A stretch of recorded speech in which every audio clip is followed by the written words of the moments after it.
Okay guys, what's up? Mamen Rider, and ngayon mag-change oil tayo at ito yung gagamitin kong oil. First time kong gumamit ng MOTUL. By the way guys, this oil sponsored to sa akin ni Boss CJ at Sir Jerwin. Binigyan nila ako ng MOTUL.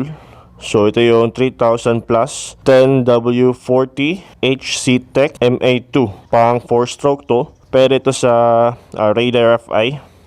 So ngayon, first time na gumamit ng Radar FL ko ng MOTUL. So mabibili nyo lang to sa mga retailer stores gaya ni CJ's MotoGears. Contact nyo lang si CJ. Meron din silang Facebook page. And ngayon, sisimulan ko na yung mga basic na paano mag-change oil. So ayan, ito yung mga gamit ko.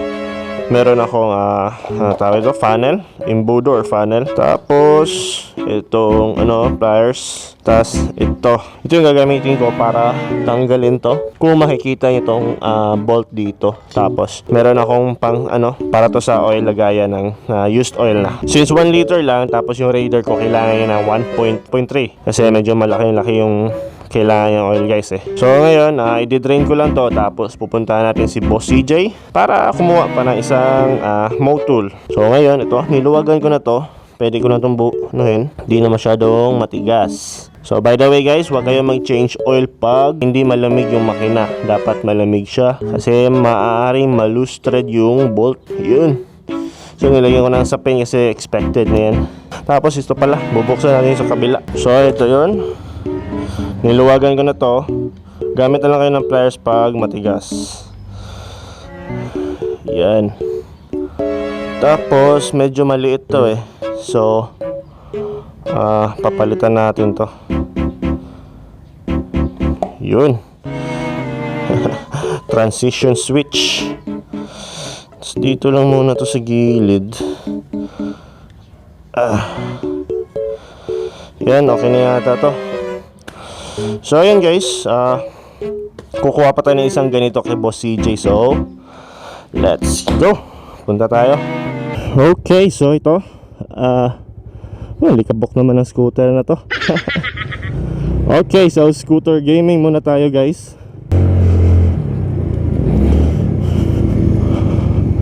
So now, punta tayo kay Boss CJ ng CJ's MotoGears. Scooter gaming muna tayo. Habang nagdi-drain ako doon, itong talaga city limit ng Dumaguete Bacong, may ginagawa pa ang bridge. Heist yun, napaka-traffic. Parang may checkpoint Good luck. Expired tong Mio na to. Okay lang pala. Okay mga busing. Okay lang, say hi mga busing. Say hi mga busing. Say hi. Yun yung karsada guys Ay, karsada naman yung bridge. Grabe naman tong Montero na to Sige. Birada. Baka this Sunday guys, meron na namang event. Not sure pa kasi nagkakalabuan na naman. So sa mga gustong sumama sa rides namin, comment lang kayo sa video ko at i-add ko kayo sa GC namin. Meron kaming GC sa Only Rides. Comment lang kayo guys sa video ko. And also, if bago ka pa sa channel ko, please hit like, share, and subscribe.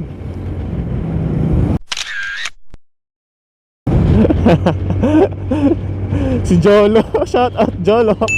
Hindi niya ako nakilala kasi nakamiyo ako. Shout out rin pala kay Jolo, motovlogger din yun siya. Meron silang Jolo snack bar dun sa Bacong. So you can visit Jolo snack bar. May mga refreshing beverage sila doon. English na So let's go. Heavy traffic ahead. Nako.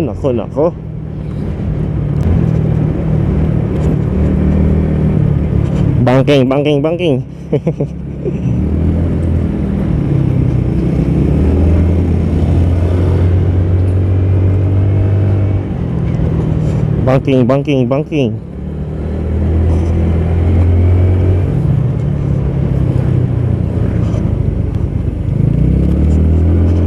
Nagsuslide na yung gulong. Takot ako dun ah. Yan, malapit na tayo guys. Nag-shortcut lang ako para avoid traffic.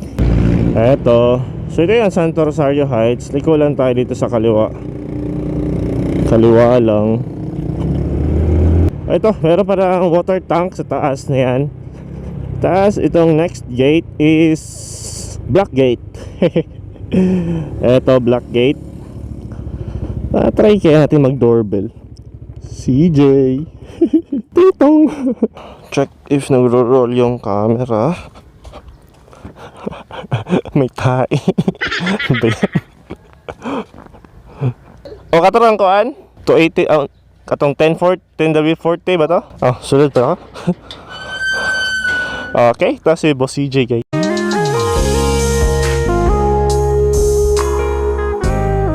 Karon pa ako makapa-change oil. Alright.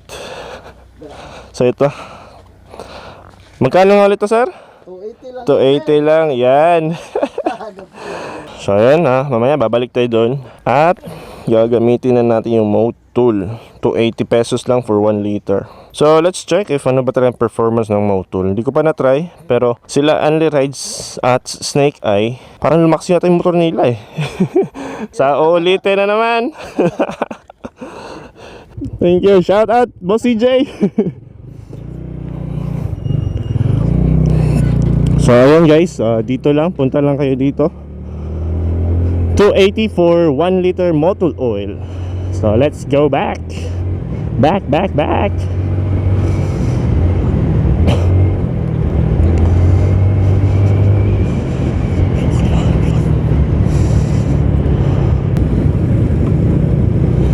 Traffic na nang Dumaguete ah. Ben, before COVID hindi naman ganito ka-traffic. Ba't parang dumami yung mga 4 wheels pagkatapos ng COVID? Parang mas lalo nagkapera yata yung mga tao ah. Uy, ano to? Oh, hindi pala, kala ko babangga. Tangina. One way gaming is dragon. So ayun guys, ngayon kakat ko na lang dito. Tapos babalik lang ako dun sa loob, okay? Ito yung mga used oil na. Uy, wag ka dito. Malis ka. Awesome to. Okay guys, so ito. Dito na tayo, dalawa na yung oil natin. 2 liters na, pero hindi natin gagamitin yung 2 liters. 1.3 lang yung gagamitin natin. So ayan na. Ay, babalik lang natin to. Hindi ako nagpalit ng washer. Manipis na yung washer ko, kaso hindi na yan, kaya na yan. Fast ano lang to, change oil. Buksan lang natin yung filter. Check natin yung malinis. Okay, so ito, may tools tayo dito. I-check natin yung filter. Uy! Tumba. Yan, check natin yung filter. Oil filter. Ganyan lang yan guys. Basic lang mag change oil. Yan, dapat gentle lang.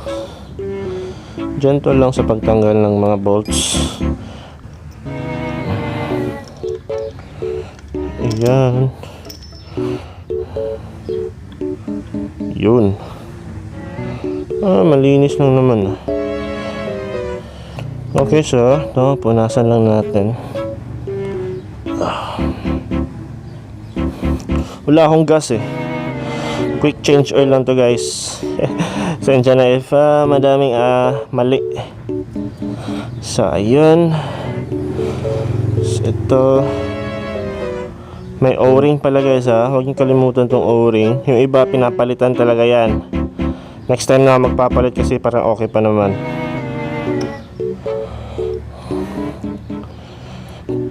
Tapos huwag mo naman masyadong mahigpit. So baka naman next change oil mo putol na to. Tapos i-balance mo sa magkabilang bolt. So yan.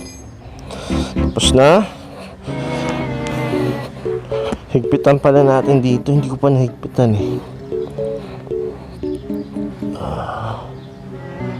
Hopefully kuha lang to sa camera kasi medyo pangit yung ano ng camera ko yata, hindi ko alam eh. So now, to bubuksan na natin tong oil at isasalin na natin sa motor. Panas mo na. So ito, paano ba to? Ganun to ba? Uy, first time ko to. Uy, wow! Ganito ba na to? So, paano to pagbukas na naman? Oh, grabe naman to. Ang high-tech pati ito. So ito, legit na legit talaga. Yun oh. Wow. Kita nyo guys. Wow, ang ganda. So ito, 1 liter to. Sasali na natin itong 1 liter, okay? Hindi ko pa naman na-shake, pero sige na. Go, go, go, drink. Yan. Klog. Drink. Inumin mo yan, boy. Magpakalasing ka, boy.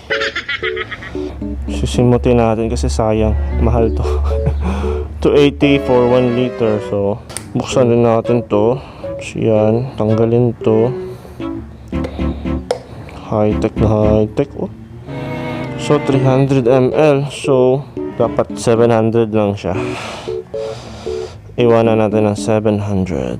Lak pa more, boy. Okay. So, yan guys. Tapos na ako mag-change oil. Ngayon, papaanda rin natin ng few minutes. So, advice ko lang, kickstart kasi hindi ko pa na-start to kanina umaga. Cold engine. So, try natin mag-trip. Punta tayo sa trip B. Yan, trip B. So, 0-0 ko yung trip B. Tingnan natin sa pag umabot na to ng 3,000 kilometers kung anong kulay na ng oil niya dito sa gauge, indicator. Kasi kanina clear ano pa eh. Basta yung kulay ng oil hindi pa maitim kasi bago nga eh. So, ayun, papaantarin ko muna. Tapos, I'll update you on its performance on my next vlog na lang. So, yun lang guys. That's all for my vlog now. So, please don't forget to hit like, share, and subscribe. And click the bell button para updated kayo sa videos ko, okay? So, adios amigo. Bye-bye!